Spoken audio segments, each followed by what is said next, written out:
गुरुजी मैं गुटखा खाती हूँ। कौन सा? रासरी। गुरुजी छूट नहीं रहा है। कितने खा जाती हो रोज? गुरुजी मैंने प्रण लिया था कि जिस दिन वृंदावन जाऊंगी, गुरुजी से मुलाकात होगी, उस दिन के बाद से खाना छोड़ दूंगी। अच्छा है आपका संकल्प। कितने के रोज खा जाती हो? 50। 50 पैकेट? 50 रुपए का। 50 रुपए के रोज? हाँ।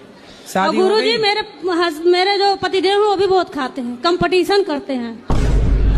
तो पहले आपने शुरू किया कि पति ने? हम एक खाएंगे तो 2, हम 2 खाएंगे तो 4। हाँ, तो आप पहले शुरुआत किसने की खाने की? शुरुआत तो वही किए थे, मुझे थोड़ा थोड़ा देते थे, फिर मुझे भी आदत पड़ गई।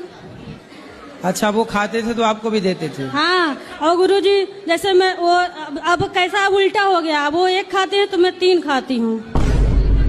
क्या बोलूं मैं?